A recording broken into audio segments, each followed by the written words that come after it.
ఇవాళ ఆంధ్రప్రదేశ్ రాష్ట్రంలో కూటమి ప్రభుత్వం ఏర్పడిన తర్వాత ఏ రకంగా కక్ష సాధింపు చర్యలు జరుగుతూ ఉన్నాయో ఆంధ్రప్రదేశ్ వ్యాప్తంగా మనం చూస్తూ ఉన్నాము. నిన్నటికి నిన్న రాజమండ్రిలో సభ్య సమాజం సిగ్గుపడే విధంగా ఒక దళితుడిని, చదువుకున్న పిల్లోడిని సోషల్ రెస్పాన్సిబిలిటీగా ఒక చర్చ్ దగ్గర వాటర్ వచ్చి మునిగిపోయింది. అదేవిధంగా వాళ్ళ ఇంటి బయట ఉన్న పార్కులు ఇవన్నీ మునిగిపోయినాయి వర్షం వచ్చి. ఏం చేస్తున్నారని ఫేస్బుక్ లో పోస్ట్ పెట్టిన దానికి అతన్ని నిన్న Rajahmundry 4th town police station లో సిఐ బాజీలాల్ అని వ్యక్తి ఈ పిల్లోడు సాగర్, పులి సాగర్ అని పిల్లోడిని బట్టలు ఊడదీసి స్టేషన్ లో అందరూ ఉంటుండగా సెల్లో వేసి ఇంకా అసలు పచ్చి బూతులు తిట్టిన కార్యక్రమం. నిజంగా ఈ అబ్బాయి చెప్తా ఉన్నాడు, సార్ నేను ఏం తప్పు చేశాను, వర్షం పడినప్పుడు కూటమి ప్రభుత్వం వచ్చిన తర్వాత మీరు ఏం చేశారు, నెల రోజుల్లో మీరు చేసిన ప్రక్షాళన ఇదా అని పోస్టులు పెట్టాడు. ఈ బ్రదరన్ చర్చ్ దగ్గర ఇలా మునిగిపోయింది మీ కూటమి ప్రభుత్వం వచ్చిన తర్వాత, నాడు నేడు గతంలో మేమున్నప్పుడు ఏ రకంగా ఉన్నాయి ఇవన్నీ కూడా పెట్టాడు. పెట్టిన దానికి ఈ అబ్బాయిని ఎంత దారుణంగా అసలు 41 నోటీస్ ఇవ్వడానికని పిలిపించుకొని ఉదయం తీసుకుని రాత్రి దాకా స్టేషన్ సెల్లో బట్టలు ఊడదీసిన ఫోటోలు కూడా కనబడుతున్నాయి. అవి కూడా మీకు చూపిస్తాను. అసలు ఫస్ట్ ఈ అబ్బాయి ఏం పోస్ట్ పెట్టాడో ఒకసారి వీడియో పెట్టండి. ఆ పోస్ట్ ఏం పోస్ట్ పెట్టాడు, దాని తర్వాత ఈ అబ్బాయిని ఏ రకంగా ఇచ్చేశారు ఈ పోస్ట్ పెట్టాడు. గతంలోని ఈ పార్టీ వర్షం పడితే ఊరంతా నీట మునిగి, కానీ రోజున నీరు అనేది నిలబడుతున్న ఒక హాఫ్ అన్ అవర్ లో నీరు బయటకు పరిస్థితి. ఇది నెల రోజులుగా మనం అదే పని మీద ఏదైతే డ్రైనేజ్ వ్యవస్థ పైన ప్రక్షాళన చేస్తూ పారిశుధ్యాన్ని ఎప్పటికప్పుడు సమీక్షిస్తూ డీసిల్టింగ్ మీద ప్రాధాన్యత ఇవ్వడం వల్ల ఈ యొక్క నెల రోజుల కార్యక్రమం ఈ రోజు మీరు ఈ పాయింట్ వర్షాన్ని కూడా చూడవచ్చు. రోడ్లు ఎలా ఉన్నాయంటే గతంలోని అంటే ఈ రకంగా ఉన్నాయి. ఎమ్మెల్యే గారికి చెప్తున్నాడు, ఇంకో బాబు రాజమండ్రి ఈ రకంగా ఉంది, ఈ పాటి వర్షానికి ఇంకో నీళ్లు ఇంకా ఉన్నాయని చెప్పేసి చూపిస్తున్నాడు. దానికి స్టేషన్ లో కేసు పెట్టడం, ఈ అబ్బాయిని కూడా అరెస్ట్ చేసి సెల్లో వేసిన వీడియో కూడా ఒక్కసారి పెట్టండి అన్న. ఈ అబ్బాయిని ఏ రకంగా పెట్టారు. ఇది ప్రకాష్ నగర్ పోలీస్ స్టేషన్.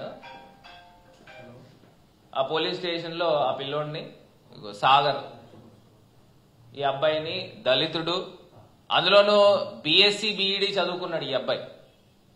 ఈ అబ్బాయిని తీసుకెళ్లి ఇలాగా లోపల పెట్టిన సందర్భం, అదిగోండి షర్ట్ కూడా తీసి కూర్చోబెట్టి, ఆ పక్కనే మహిళా కానిస్టేబుల్ ఉన్నారు, అంటే లేడీ కానిస్టేబుల్ ఎదురుగుండా పెట్టిన సందర్భం.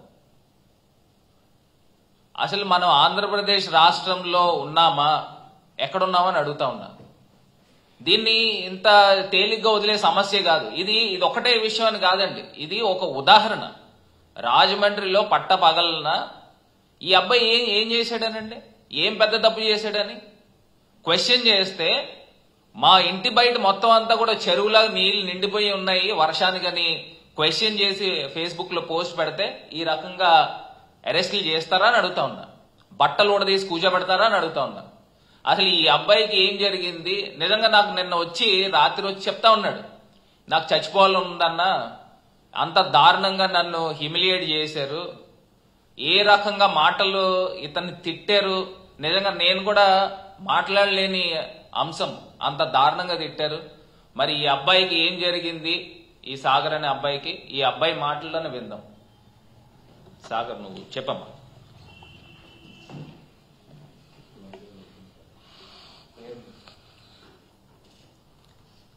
అందరికీ నమస్కారం అండి. నా పేరు పులిసాగర్, నేను రాజమండ్రి వాస్తవ్యుడిని. ఈరోజు నేను ఇక్కడికి రావడానికి గల కారణం ఏంటంటే, మీ ముందు నిలబడడానికి గల కారణం ఏంటంటే,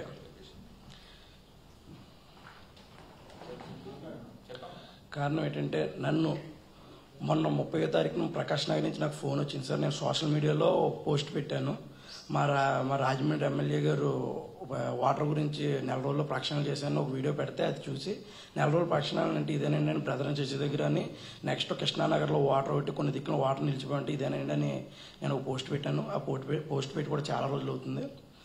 ఆ పోస్ట్ని తీసుకుని ప్రకాష్ నగర్ పోలీస్ స్టేషన్లో కంప్లైంట్ ఇవ్వడం జరిగింది. ఆ కంప్లైంట్తో నాకు కంప్లైంట్ ఇచ్చినట్టు కూడా నాకు తెలియదు. నాకు ఒక కానిస్టేబుల్ 30 తారీఖున ఫోన్ చేసి ఒకసారి స్టేషన్ రావాలమ్మా సార్ మాట్లాడి వెళ్ళిపోతానని చెప్పేసి అన్నారు. అన్న తర్వాత నేను వేరే ఊర్లో ఉన్నాను సరే వస్తానని చెప్పేసి సోమవారం నాడు వెళ్ళాను. సోమవారం ఉదయం 11 గంటలకు వెళ్ళాను. నేను కరెక్ట్గా 11:30 కల్లా నేను అక్కడ కూర్చొని ఉండగా లోపల పిలిచాను. నన్ను పిలిచి నా పేరు ఇవన్నీ రాసుకుని నీ మీద పలానా పోస్ట్ పెట్టినందుకు కేసు కడుతున్నామని చెప్పి పలానా రాశారు. నువ్వేం చదువుకున్నావు అని అడిగారు. నేను ఇలా బీఎస్సీ బీఈడీ చదువుకున్నాను. నా పేరు అడిగారు, నా తండ్రి పేరు అడిగారు, నా డోర్ నెంబర్ అడిగారు. తర్వాత నా క్యాస్ట్ అని అడిగారు. ఇలా పలానా ఎస్సీ అండి. ఎస్సీలో ఏంటంటే మాలవాళ్ళ వర్గానికి చెందినవాడిని అని చెప్పానండి. చెప్పిన తర్వాత సీఏ గారు వాడుకున్నాడు పోస్టులు ఎవడెట్టమన్నాడు నిన్ను నీ ఇష్టం వచ్చాడు పోస్టులు పెట్టడానికి గారు ఉన్నది నువ్వు కొవ్వు పట్టి కొట్టుకున్నావు నా కొడక ఏం చేస్తారో నువ్వు అనేసి ఇష్టం వచ్చినట్టు బూట్లు తిట్టి నన్ను అసలు విచక్షణారహితంగా మాట్లాడి నన్ను ఎంత దారుణంగా మాట్లాడారంటే నన్ను కోసి రైలు పట్టాల మీద పడేస్తాననేసి అన్నారు సార్. అలాంటి మాటలు ఆయన మాట్లాడి నన్ను ఎంతో అవమానపరిచి ఇంకా ఈ కేసులో ఇద్దరు ఉన్నారు వాళ్ళ పేర్లు కూడా చెప్పి నన్ను బలవంతం చేసి వాళ్ళు ఎవరు కూడా నాకు తెలిసారంటే వాళ్ళు తీసుకురాకపోతే నేను వదలనని చెప్పేసి అన్ని కూర్చోబెట్టారు సార్ నన్ను. నేను ఒక పావు గంట అరగంట కూర్చున్నాను. కూర్చున్న తర్వాత ఆయన వచ్చారు. నేను వాళ్ళు ఎలా కూర్చున్నాడు ఆయన వచ్చి ఎరా అలా కూర్చున్నావు ఎరా అని చెప్పేసి నన్ను అర్జెంట్గా లేకమన్నారు. లెగిసాను సార్. లెగిసిన వెంటనే షూ ఇప్పేసి అన్నారు సార్. షూ ఇప్పేసిన తర్వాత బట్టలు ఇప్పేసి లోపలేసి అన్నారు సార్. నన్ను ఆ మాట అనగానే అది నేను చదువుకున్నాను సార్, నేను ఎడ్యుకేట్, నేను అంతా తప్పు ఏం చేశాను ఇలా చెప్తాను నాకే ఎదురుతామని చెప్తాను. పే కట్టుకుని నన్ను జైలు కేసు లోపల లాకప్ దగ్గరికి తోసి బట్టలు ఇప్పండి అనేసి అన్నారు సార్. అనేటప్పుడు కానిస్టేబుల్ వచ్చి నా షర్ట్ ఇప్పారు సార్. నా ప్యాంట్ ఇప్పుతుంటే నాకు డ్రాయర్ లేదు అనేసి అంటే ప్యాంట్ వదిలేశారు సార్. లోపలేసి తాళం వేసి నన్ను లోపల కూర్చోబెట్టారు సార్. కరెక్ట్గా 11:45 to 12 మధ్యలో కూర్చోబెడితే కరెక్ట్గా 1 గంట 12:55 కానీ 11:55 కానీ ఒక అతను టీడీపీకి సంబంధించిన ఆదిరెడ్డి వాసు గారితో తిరిగి అతను వచ్చి నన్ను చూసుకుని నవ్వుకుంటూ వెళ్ళారు సార్. అది చూశాను నేను ఎలా ఉన్నానో. నాకు కరెక్ట్గా 2 గంటల దాకా సాయంకాలం 5 దాకా నన్ను ఎవరు చూడడానికి రాలేదు, చేయడం రాలేదు. ఎవరికి తెలియదు. కనీసం ఇంటిమేషన్ నన్ను పోస్టింగ్ తీసుకున్నట్టు కానీ ఎవరికి ఇంటిమేషన్ కానీ ఎవరికి చెప్పలేదు. నాకు మధ్యాహ్నం 3 గంటలకు వేరే అతను అక్కడికి వస్తే ఆయనకి చెప్పాను ఇలా నన్ను ఎలా ఆపరేషన్ మా ఊరికి ఇంటిమేషన్ ఇవ్వంటే ఆయన ఫోన్ చేస్తే ఈవినింగ్ 5 గంటలకు లాయర్ గారు వచ్చారు. లాయర్ గారు వచ్చి మాట్లాడిన కూడా 6 గంటలకి 9 కూడా నన్ను వదలలేదు. లాయర్ గారు ఉన్నారు నాతో పాటు, లాయర్ గారు ఉన్నారు, ఆయన వదలలేదు. నన్ను బట్టలు ఇప్పేది కూర్చోబెట్టి పొద్దు నుంచి సాయంకాలం దాకా చాలా మంది కంప్లైంట్లు ఇచ్చి వాళ్ళు వచ్చారు, చాలా మంది లేడీస్ వచ్చారు, వాళ్ళందరూ వచ్చారు. 4 కానిస్టేబుల్ అయాల డ్యూటీలో ఉన్నారు. లేడీ కానిస్టేబుల్ మార్నింగ్ ఒక అతను, మధ్యాహ్నం 2 డ్యూటీ, సాయంకాలం ఒకరు, మొత్తం 4 కానిస్టేబుల్ ఉన్నారు. అది లేడీ కానిస్టేబుల్. వాళ్ళు ఎదురుకుండా నన్ను అర్ధనగ్నంగా బట్టలు ఇప్పేసి యాక్చువల్ ప్యాంట్ కూడా ఇప్పిద్దరు కానీ నేను డ్రాయర్ లేదన్న వాళ్ళు నన్ను వదిలేశారు. అక్కడ కూర్చోబెట్టి నన్ను అలా ఉంచోబెట్టి సాయంకాలం 9 దాకా అలా ఉంచారు నన్ను. తర్వాత వచ్చిన తర్వాత 9:18 నన్ను బయటికి రిలీజ్ చేశారు. బయటికి రిలీజ్ చేసి నన్ను మళ్ళీ స్టేట్మెంట్ అయ్యి రాసుకున్నారు. నాయి అలా రాసి దాని మీద సంతకం పెట్టమని అదే సార్. పైచార్జిక ఆనందంతో కూటమి ప్రభుత్వం గెలిచింది, వైఎస్ఆర్సీపీ ఓడిపోయిందని పైచార్జిక ఆనందంతో నాకు ఒక సైకో విధంగా నేను రాశానన్న టైప్లో నాకు పేపర్లో రాసి దాని మీద సంతకం పెట్టమని నన్ను బలవంతం చేశారు. అదే సార్ అలా రాశారు మ్యాటర్. ఇది నేను అలా చేయాలంటే ఇది నువ్వు చేసింది ఇదే వస్తుందని చెప్పి సంతకం పెట్టించుకున్నారు. పెట్టించుకున్న తర్వాత 41 నోటీస్ ఇచ్చారు. దాని మీద కూడా సంతకం పెట్టించుకున్నారు. ఈ 2 పట్టుకుని మళ్ళీ సీఏ దగ్గర తీసుకెళ్లారు నన్ను. సీఏ గారు రూమ్లోకి వెళ్ళండి ఎరా ఏం చేస్తావు ఏంటి నువ్వు పరిస్థితి ఏంటి ఇంకోసారి పోస్ట్ పెడతావు అన్నారు.